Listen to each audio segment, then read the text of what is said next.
Welcome आपका व्यासपीठ Gurukulam channel पर। और देखिए, आपको मैं बताता हूँ, व्याकरण शास्त्र मैंने आपको इंग्लिश में भी दिया है एडिशन।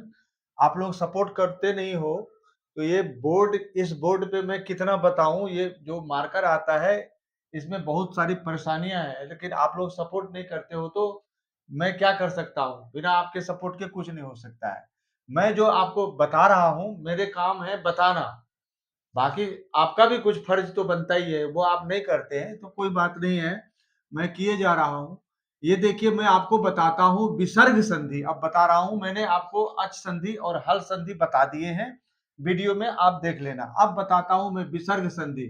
विसर्ग संधि में सबसे बड़ी बात है कि अक्षर के बाद में आप देखते हैं एक इस प्रकार से विसर्ग होता है, जो ह का उच्चारण करता है, एच का उच्चारण करता है संस्कृत में।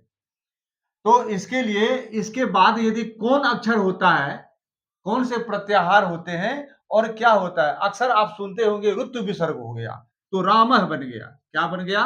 रामह। रामह में रामस है, और इसको ऋतु विसर्ग करना है। तो ऋतु विसर्ग क्या होता है, इसके बारे में आप समझेंगे जब आप विसर्ग संधि समझ लेंगे, तब समझेंगे। सबसे पहला सूत्र है विसर्जनीयस्य सः। यह कहता है विसर्जनीयस्य सः स्यात् खरि परे। विसर्ग को सकार होता है खर प्रत्याहार के परे रहते, यह है विसर्ग। और इसके बाद यदि खर प्रत्याहार हो, तो इस विसर्ग को स हो जाता है। आप जानते हैं कि हल वर्ण में अ केवल उच्चारण के लिए होता है, अर्थात ये हल ही होता है। तो विष्णु त्राता है, विष्णु है, विष्णु विसर्ग था, और इसको त्राता यहां पर है। त्राता में जो त है वो खर में आता है। ख फ छ ठ थ च ट त व क प य स स सर, यहां तक जाएगा र तक। तो खर में आता है त। त्र कैसे बनता है? त धन र मिला करके बनता है त्र। तो पहले त आया, त खर में आया, इसलिए इस विसर्ग को स हो गया। तो यहां पर स हो गया, तो विष्णुस्त्राता बनता है। अब इसको है कि खर के परे रहे तो पूरा ही होता है सा, और यदि सर पीछे हो तो बासरी एक सूत्र है पीछे, नीचे आप देख लेना। वो कहता है विसर्ग को सकार यदि शर प्रत्याहार हो, श सर, ये तीन सही हो केवल, तो विकल्प से होता है। एक बार स होता है, एक बार नहीं होता है। एक बार जब स हो गया तो ये विष्णु है, ये क्या बोलते हैं, हरि है, हरि का विसर्ग है, और सेते है। सेते का सकार शर में आया, तो इसको विकल्प से हो गया। विकल्प से जब हो गया तो विसर्ग हट गया, तो क्या होता है? स हो गया। अब इस स को स्तोष चुना सु से अच्युत हो गया, तो हरिश सेते हो गया। दो तालब श हो गया, हरिश सेते। और एक बार जब नहीं हुआ तो यह हरि सेते ही रह गया, ऐसे ही रह गया। संधि होकर के वो एक प्रयोग तो यह बन जाता है, रूप बन जाता है शब्द का। तो आप समझ गए। अब इसको मैं मिटा देता हूं, क्योंकि ब्लैक बोर्ड पर जगह कम है। यही सब परेशानी है जो मैं आपसे शेयर करता हूं, तो आप इस दुख को नहीं समझते हैं। ये पैसे बोर्ड जो है कम से कम 80-90 हजार में आते हैं, जो बोर्ड की व्यवस्था और फिर और भी चीज सेटिंग करवाने में 1 लाख करीब खर्चा पड़ जाएगा। तो मैं क्या कर सकता हूं, वो आप देख ही रहे हैं। तो ये इस तरह से हो गया। अब ये कहते हैं पदांत सकार और सजुष शब्द को रू होता है। ये देखिए, सूत्र है ससजुसोरु। स सजुसो उह, ससजुसो रूह। स मतलब पदांत सकार को। एक विद्यार्थी बोलते हैं पदांत क्या होता है। मेरे पास में एक विद्यार्थी आए, वो परेशान थे इसी बात को लेकर, गुरुजी पदांत समझ में नहीं आ रहा है। पदांत का मतलब होता है पद बने शब्द। कौन शब्द? जिसके अंत में सुप हो और तिग हो। सुप का मतलब सु ओजस, अम ओट सस से लेकर के सुप तक जाएगा।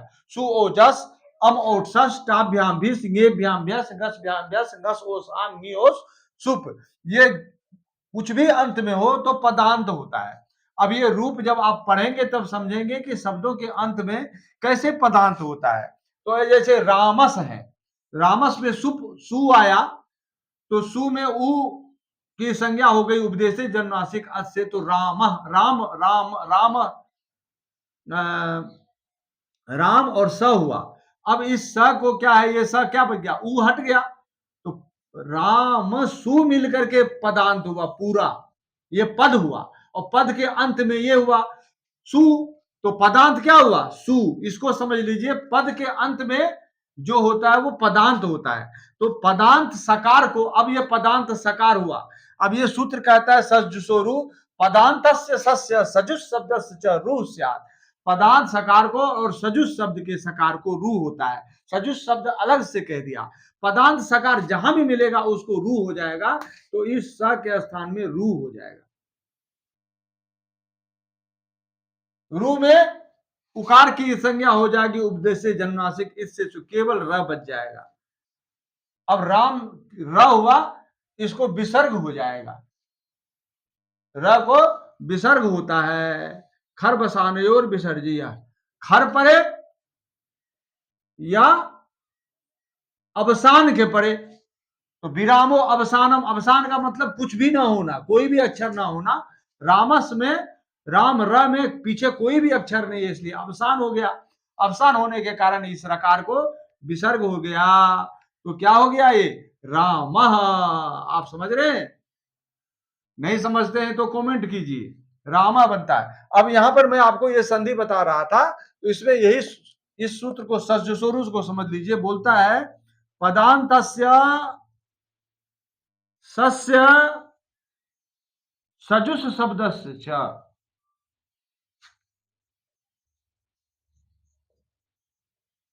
रूह स्यात् पदांते।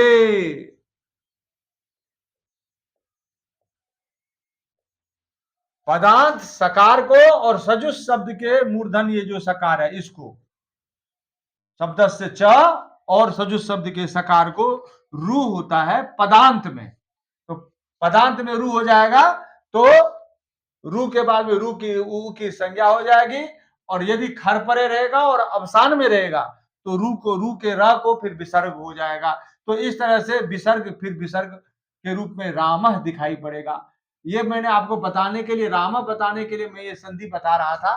तो इतना तक बताया, और इसमें क्या कमी रह गई आप इसको कमेंट कीजिए। फिर अगला सूत्र भी आपको बताऊंगा कि रू को फिर ऊ कैसे होता है। अतो रोर प्लुता दप्लुते सूत्र है, बोलते हैं अप्लुत आकार से परे, अप्लुत आकार परे हो तो पदांत रू को ऊ होता है, इस रू को ऊ होता है। तो इस विसर्ग संधि में इतनी संधि है, सत्व संधि, रुत्व संधि, उत्व संधि, यत्व संधि, रत्व संधि, और रत्व का लोप होता है कई जगह, जैसे रोरी से होता है, ढलोपे पूर्वस्थ दीर्घोणा से होता है, इन सूत्रों से लोप होता है। तो वो भी चीज आप समझेंगे, मनोरथा प्रयोग है और पूना रमते, इसको मैं आपको समझाऊंगा अगले वीडियो में। तब तक के लिए आप व्यासपीठ गुरुकुलम को सब्सक्राइब कीजिए और शेयर कीजिए, इसको बढ़ाइए, जिससे कि ये आपके लिए, जब मैं प्रयास कर रहा हूं तो आप भी हमारे लिए थोड़ा मेहनत करिए इन्हीं शब्दों के साथ में। राधे राधे।